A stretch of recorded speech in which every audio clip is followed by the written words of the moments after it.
It's a shame that most people avoid graveyards. The dead deserves to be visited every once in a while. You'll spend more time there than you will spend living anyhow. It pains me to see an old graveyard fall to neglect. The one near my house is pretty much spotless. I see that to myself. That's where my father is buried. He fell ill last year and passed away only a few months ago. I've spent a lot of time in the graveyard since then. It can be a rather lonely place. But I've become accustomed to that. Father always encouraged me to take a husband, but for one reason or another, it never really worked out. Loneliness is nothing new to me. One day, when tending to the graveyard, I found a single mason jar lying atop a grave. It was filled with what appeared to be murky rainwater and sticks. Assuming that it was an old flower vase that had been left out in the rain, I poured out the contents. I soon learned the mistake I made. The headstone was blank on the left side. It was a couple's headstone. It must be sort of grim knowing exactly where you're going to be placed when you die and where you'll spend the rest of eternity. That night, I had a strange dream. It was the eeriest of sights.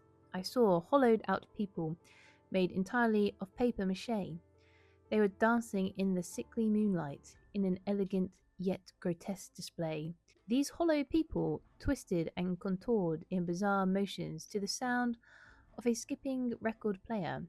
I woke to a sound coming from the living room. I climbed out of bed cautiously and approached the bedroom door, opening it slightly and peering through the opening to the living room. I saw nothing out of the ordinary, nothing that could have made a sound. I entered the living room, to be sure. Nothing. As a lifelong lover of ghost stories, the thought of a spirit following me home from my many graveyard trips had no doubt had its effects on me, though I was determined to not let my imagination get the better of me. I returned to my bed and tried once more to go to sleep. A lightning storm had rolled in, and the rain was making its way gracefully down the bedroom window as the thunder rumbled in the background. The storm outside began to soothe my mind with white noise, but an eerie sense came over me as I laid motionless, trying to clear my thoughts. It was a feeling of someone sinister approaching, something creeping, something lurking closer and closer. Suddenly, a shadowy figure took shape at the front of my door. The lightning struck loudly just outside the window, and it illuminated the room through the silky curtains. I bolted upright and screamed in terror. The figure was a man in a dark suit, not unlike the kind they bury people in. He looked at me in a puzzled manner, as if he was trying to figure out who I was or if he recognized me. I looked back at him in much the same way. "Darling, won't you join me?" He spoke in a low voice. "Father? Is that you?" I asked him.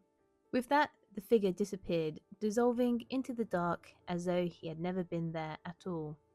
The next day, I went back to the graveyard. While kneeling down and cleaning a tombstone, I saw something out of the corner of my eye. I turned to look, only to see the shadowy figure standing at the east end of the graveyard. I stood to my feet and stared at the dark-suited man in the distance. Softly, the spectre spoke. "Won't you join me in the graveyard?" The cold wind howled across that morbid land of isolation. "There is a place for you here, in the dirt." The spectral man faded away into nothingness, leaving behind only a sense of unshakable dread and impending doom. I decided it was time for me to leave, but upon making my way to the gate at the exit, I noticed a young woman weeping at the foot of a couple's grave. She had long brunette hair in the same shade as mine. There was a certain haunting beauty about her. Noticing me walking in her direction, she dried her eyes and stood up. "You haven't seen a mason jar in the graveyard, have you?" she asked, turning to me. Looking down, I noticed that half of the headstone was blank. This was the gravestone where the mason jar had been sitting. I explained that I drained the contents, thinking that it was an old flower pot of sorts. Her eyes widened. I insistently apologized, though I didn't yet know why pouring out seamlessly old water would be wrong of me. Her gaze shifted to the graveyard behind me. From the expression on her face, I knew exactly what she must have been seeing. When I turned behind me, I saw nothing there but a fading black mist in a rough silhouette. She looked at me with tears filling her eyes. I tried my best to comfort her. She told me that her husband always said that he wanted her to be buried next to him. She reluctantly agreed. He was a miserable drunk with a temper. I've spent many evenings staring at my future gravestone as it mocked me. Nothing she tried could get the haunting to cease, until her grandmother showed her an old family tradition, a method of banishing unwanted spirits. She showed her how to add the ingredients and told her to leave the jar upon his headstone. The spell worked until I came along.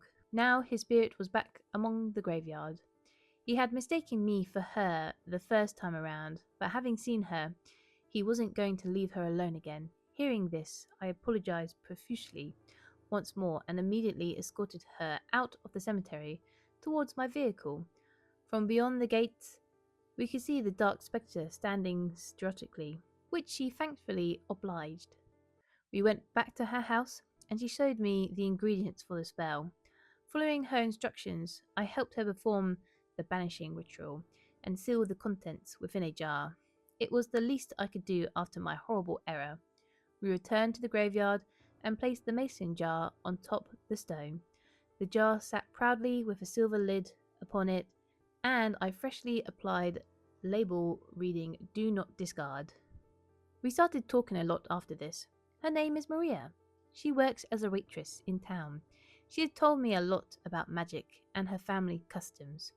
We even went to dinner together a few times and began hanging out on the weekends.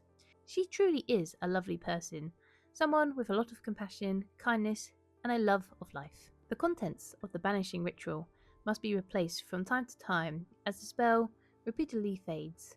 Months have passed since all of this occurred, but all seems well for now. Since meeting Maria, I haven't been spending as much time alone in the graveyard, though I make sure to visit my father's headstone often. I think he would be pleased to know that I've decided to marry. Maria looks wonderful in her gown.